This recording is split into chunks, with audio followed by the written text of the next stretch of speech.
মানবতার মুক্তি আন্দোলন 18 কোটি মানুষের অধিকার আদায়ের সংগঠন বাংলাদেশের জামায়াত ইসলামী 66 নম্বর ওয়ার্ড ঢাকা দক্ষিণ থানার উদ্যোগে আয়োজিত ফ্রি মেডিকেল ক্যাম্পের উদ্বোধন অনুষ্ঠানের সম্মানিত সভাপতি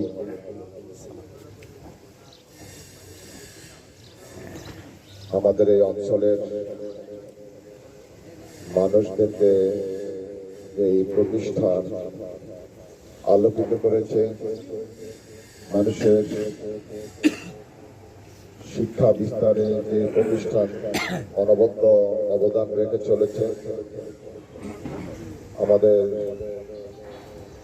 রুস্তম আলী সাহেবের সুযোগ্য সন্তান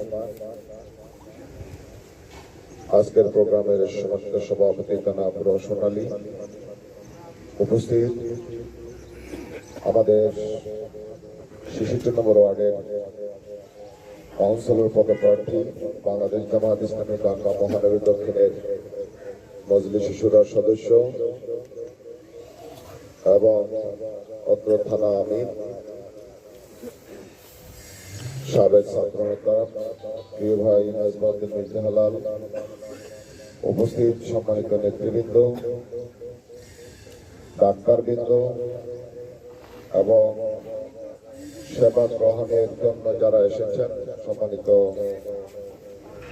সুধী মন্ডলী, এলাকাবাসী, আসসালামু আলাইকুম ওয়া রাহমাতুল্লাহ। শীতকাল যে এসেছে বোঝা যাচ্ছে গত 4-5 দিন থেকেই মোটামুটি শীতের আবহাওয়া।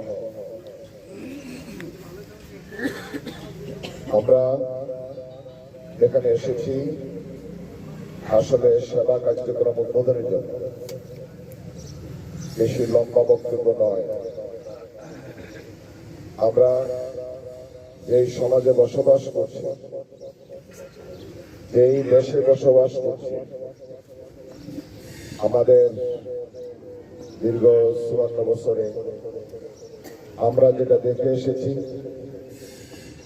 আমাদের শিক্ষা, সাহিত্য, সংস্কৃতি, অর্থনীতি, রাজনীতি সকল ক্ষেত্রে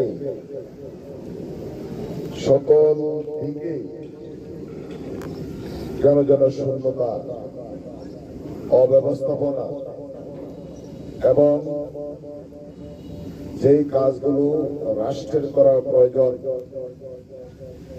যেখানে রাষ্ট্রের দায়িত্ব নাগরিকদের সেবা নিশ্চিত করা, অন্ন, বস্ত্র, শিক্ষা, চিকিৎসা, নিরাপত্তা দেওয়া হচ্ছে রাষ্ট্রের মৌলিক দায়িত্ব। একটি রাষ্ট্র তার নাগরিকদেরকে নিয়ে পরিকল্পনা করবে, চিন্তা করবে, রাষ্ট্র সকল নাগরিকের অধিকার নিশ্চিত করবে, সেবা নিশ্চিত করবে। সেই ক্ষেত্রে আমাদের রাষ্ট্রের হসপিটালগুলো, সরকারি হসপিটালগুলো আপনারা দেখেন,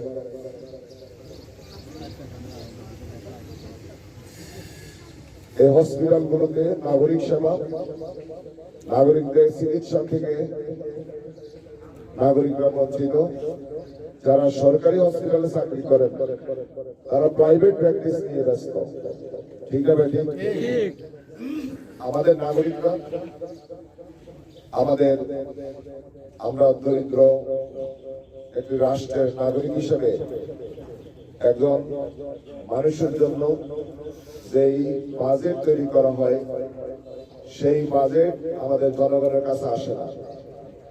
শিক্ষা বলেন, চিকিৎসা বলেন, রাষ্ট্রের সকল অর্গানগুলো অকার্যকর। একজন মানুষ, একটি শরীর, একটি অঙ্গ যদি অকার্যকর হয় তাহলে সেই মানুষকে সুস্থ রাখতে পারে? সে মানুষ অসুস্থ। আর আমাদের রাষ্ট্রযন্ত্রটি পুরোপুরি অসুস্থ। আপনি একটা হসপিটালে যান, সরকারি হসপিটালে, আপনাকে প্রেসক্রিপশন দিবেন, তারপরে যেখানে ওষুধ ডিসপেন্সারি যাই বলবে ওষুধ শেষ হয়ে গিয়েছে। আসলে ওষুধ আনে না, ওষুধ কিন্তু এখানে কি ওষুধ বিক্রি হয়ে গিয়েছে, টেন্ডার হয়েছে, টেন্ডার শুধু নামে আছে, ওষুধ ক্রয় হয়নি, ওষুধ কি হয়ে গেল, লাফাত্ম হয়ে গেল।